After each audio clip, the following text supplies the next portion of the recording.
समझाने के लिए और पर्यावरण में उसके महत्व को बताने के लिए एक दूरदृष्टि की ज़रूरत है। मेरा सरकार को सुझाव है कि स्कूल की तरफ से बच्चों को ऐसा टूर आयोजित किए जाएं जिससे नई पीढ़ी प्रकृति की अहमियत समझ सके। मेरा ये भी सुझाव है कि जंगली जानवरों को बचाने के लिए, खासकर बाघों के संरक्षण के लिए, विभाग जंगली इलाकों के आसपास के लोगों को जागरूक करें। ग्रामीणों की जान बचाने और जानवरों को शिकारियों से दूर रखने के लिए प्रयास बढ़ाने की ज़रूरत है। जंगलों के आसपास के लोगों का जनजीवन काफ़ी कठिन होता है। बच्चों को इन दुर्गम इलाकों से परिचित कराने की ज़रूरत है। मेरी सरकार से मांग है कि स्कूली शिक्षा में व्यावहारिक पक्ष को मजबूत करें और पाठ्यक्रम का हिस्सा बनाएं। माफ़ कीजिए अध्यक्ष महोदय, बच्चों को ऐसे टूर से अपनी भौगोलिक परिस्थितियों को जानने का मौका मिलेगा। धन्यवाद। माननीय सदस्य श्री एकाक्ष कंकानी। माननीय अध्यक्ष महोदय, मैं राज्य सरकार का ध्यान एक ऐसे विषय पर दिलाना चाहता हूं कि हमारे प्रदेश में ऐसे कई गरीब और असहाय लोग हैं जिन्हें 2 वक्त का भोजन भी नहीं मिल पाता है। 2 वक्त का भोजन तो क्या, ऐसे गरीबों को 1 वक्त का भोजन भी नहीं मिल पा रहा है। वहीं दूसरी ओर सक्षम और उच्च श्रेणी के लोग होटल और रेस्टोरेंट में पार्टियां करते हैं। वह अपनी इच्छानुसार खाना तो ले लेते हैं किंतु व्यर्थ जूठन के रूप में छोड़ देते हैं। ऐसा करने से खाद्य सामग्री व्यर्थ जा रही है। खाद्य सामग्री के व्यर्थ होने को रोकने के लिए सरकारी स्तर से कार्यवाही अपेक्षित है। इसके लिए सरकार को एक गाइडलाइन जारी कर देनी चाहिए जिसके तहत जूठन छोड़ने वाले के साथ ही उस होटल या रेस्टोरेंट के मालिक पर भी शास्ति अधिरोपित करी जाए और साथ ही अगर ऐसा पाया जाता है तो उस होटल या रेस्टोरेंट की ओर से 10 गरीब लोगों का 1 वक्त का खाना निःशुल्क करवाया जाए। अतः उक्त विषय पर आवश्यक कार्यवाही के लिए सरकार का ध्यान आकर्षित किया जाता है। माननीय सदस्य सुश्री अन्वेषा सिंह। माननीय अध्यक्ष महोदय, प्रदेश में पेट्रोल व डीजल से चलने वाले चौपहिया और दुपहिया वाहनों से श्री कोंकणा दास। माननीय अध्यक्ष महोदय, जयपुर शहर के एक नामी स्कूल के शिक्षक द्वारा छात्राओं का शोषण करने एवं उन्हें अश्लील मैसेज करने जैसा गंभीर मामला सामने आया है।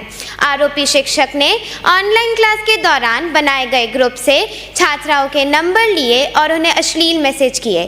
छात्रा द्वारा लगाए गए आरोप के बाद कई पूर्ववती छात्राओं ने भी इसी प्रकार के आरोप लगाए। अध्यक्ष जी, ये तो केवल इसी स्कूल की घटना है, किंतु ऐसी कई घटनाएं समाचार पत्र में पढ़ने को मिल रही है। कुछ घटनाएं तो ऐसी भी है जिनकी रिपोर्टिंग नहीं ली जाती। इसलिए मेरा आपसे निवेदन है कि इस पर चर्चा करवाई जाए। माननीय सदस्य श्री दक्ष चौधरी। माननीय अध्यक्ष जी, आपने मुझे यहाँ बोलने का अवसर दिया, उसके लिए मैं आपका धन्यवाद करता हूँ। देश ने प्रदेश ने कोरोना महामारी में चिरमिराई चिकित्सा सुविधाओं को देखा और भोगा। मैं यहाँ उनके आंकड़ों पर और विस्तार में नहीं जाना चाहता, लेकिन सरकार को उस समय से सीख लेकर भविष्य के लिए चिकित्सा व्यवस्थाओं का सुधार करने का प्रयास करना चाहिए था। लेकिन कोरोना महामारी की तीसरी लहर का भय अभी तक बना हुआ है और प्रदेश में डेंगू के आंकड़ों से हो रही मौतें ये बता रही हैं कि सरकारी रवैया अभी तक सीख लेने को तैयार नहीं है। प्रदेश में डेंगू के मरीजों का आंकड़ा 11,000 से पार हो चुका है। माननीय मुख्यमंत्री जी ने 3 नवंबर 2021 को हुई समीक्षा बैठक में इसे भयावह माना। चिकित्सा एवं स्वास्थ्य विभाग की चरमराई सुविधाओं से हो रही परेशानियों के गंभीर मामले पर जांच करवाई जाए। धन्यवाद। जय हिंद। माननीय सदस्य श्री महेश पटेल। माननीय अध्यक्ष महोदय, सबसे पहले तो आपका बहुत बहुत आभार। मुझे अपनी बात रखने का अवसर देने पर। माननीय अध्यक्ष महोदय, राज्य सरकार द्वारा करवाई जा रही विभिन्न तरह की प्रतियोगिता परीक्षाओं में नकल को रोकने हेतु नेट बंदी करवाई जाती है। सुरक्षा हेतु तो नेट बंदी बिल्कुल ठीक समझी जाती है, परंतु अपनी प्रशासनिक असमताओं को ढकने के लिए नेट बंदी करना ठीक नहीं है। नेट बंदी करने से आम जनता को बहुत परेशानी होती है और इससे राज्य की आर्थिक व्यवस्था पर भी। विधानसभा हो, ये सारे बैठ करके इस देश की जनता के टैक्स से इकट्ठे हुए फंड को, वो दिल्ली का खजाना भी बनता है, जयपुर का खजाना भी बनता है, और इस खजाने को खर्च करने के लिए सदन बजट सत्र में अपने प्रस्तावों को पास करता है और सरकार को काम करने के लिए और मंत्रियों को काम करने के लिए सारा अधिकार देता है। मंत्री अपना काम करते हैं, लेकिन उसमें जो कमियां खामियां रहती है या उसमें और कुछ सुधार की ज़रूरत रहती है, इसलिए इस विधानसभा का और लोकसभा का उपयोग होता है कि बजट ठीक प्रकार से खर्च हो रहा है कि नहीं हो रहा। जिस योजना के लिए हमने इसको पास किया उसका ठीक प्रकार से उपयोग होना चाहिए। अगर नहीं होता है तो प्रतिपक्ष के माननीय सदस्य या सदन का कोई भी पक्ष का सदस्य भी सरकार के कामकाजों के बारे में सवाल कर सकता है और सरकार को उस बारे में अपना स्पष्टीकरण और जवाब देना होता है। मैं सोचता हूँ दूसरा बड़ा काम कानून में तब्दील करना, कानून बनाना, ये इस सत्र का सबसे बड़ा काम है। और मैं सोचता हूँ कानून में अगर आवश्यकता पड़ती है तो संशोधन भी करना पड़ता है। वास्तव में आज आपने जो तैयारी करके इस सदन को जिस ढंग से चलाया, आपने बहुत शांति से चलाया, हम डिस्टर्ब करते रहते हैं।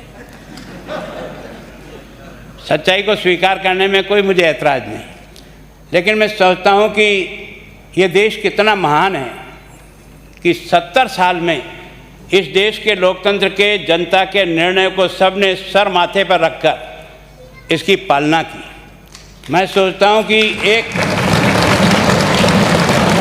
सरकारें आती है, सरकारें जाती है, कभी इसकी बनती कभी इसकी बनती है, लेकिन देश की जनता जो निर्णय करती है उसको हम सब लोग स्वीकार करके देश को लोकतांत्रिक तरीके से दुनिया में जो सम्मान दिलाया है इस भारत ने, सबसे बड़ा लोकतंत्र हमारा है। और हमारे लोकतंत्र में इतनी खूबियत है कि जनता के आदेश को सर माथे पर रखकर पक्ष और विपक्ष उसको स्वीकार करता है। सामाजिक न्याय मंत्री दिनेश, कृषि मंत्री जितेश कुमार डूडी, गृह मंत्री प्रतीक शर्मा, खेल मंत्री रमाकांत शर्मा, उद्योग मंत्री खुशी, चिकित्सा मंत्री पीयूष गोयल। ये पीयूष गोयल वो नहीं है दिल्ली वाला जहाँ पे इनका आदेश चलता है ओम बिरला जी का उनके ऊपर। और पर्यटन कला राघव कल्ला, शिक्षा मंत्री सैयद फरहन हैदर, वित्त मंत्री अनुष्का राठौर, बाल कल्याण मंत्री लावण्या राठौर, ऊर्जा मंत्री आद्या अग्रवाल। ये जो प्रयोग किया गया है ये वास्तव में ये मामूली प्रयोग नहीं है। आजकल तो यूट्यूब और ज़माना है सोशल मीडिया का, ये आपके प्रोग्राम को पूरी देश नहीं पूरी दुनिया देखेगी। आप सोच सकते हैं कि ये प्रोग्राम, इसलिए मैंने कहा इतिहास बनाया है। ये मैं बधाई देना चाहूँगा सीपी जोशी जी को।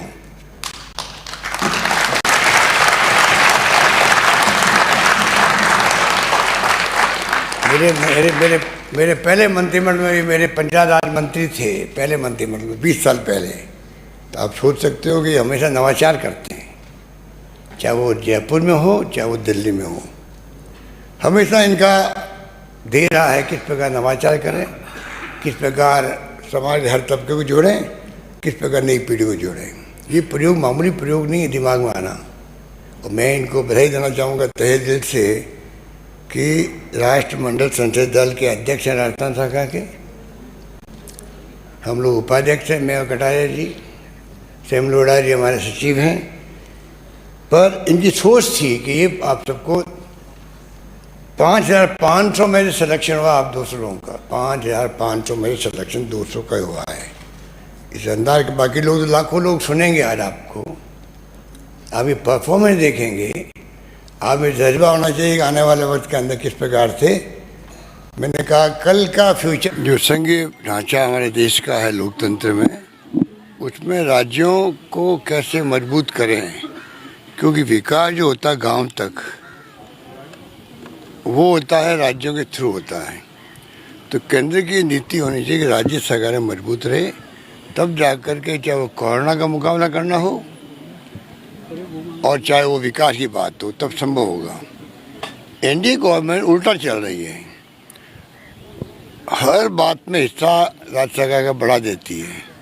पहले जो सेंट्रल स्पॉन्सर स्कीम्स होती थी, CSS कहलाती थी, उसमें 80-20 होता था, 20 राज्यों का और 80 होता था केंद्र का, सभी योजनाओं में। अब समय के साथ साथ इन्होंने सबके 50-50% कर दिया, 50% केंद्र का, 50 कर दिया राज्यों का। राज्य अध्यक्ष ने जो भी कहा है, और पूरा प्रदेश और पूरा मुल्क जानता है कि आज़ादी के बाद में इतना भारी महंगाई का प्रकोप पहली बार सामने आ रहा है। वो एनडीए गवर्नमेंट की गलत नीतियों का परिणाम है। उदाहरण कई है, परंतु ये जो पेट्रोल, डीजल और गैस, इसमें जो दाम बढ़े हैं लगातार, पूरे देश के अंदर इस बात को लेकर आक्रोश है कि प्रतिदिन लगातार बढ़ते गए, एक दिन 5 रुपये 10 रुपये कम कर दिए, जबकि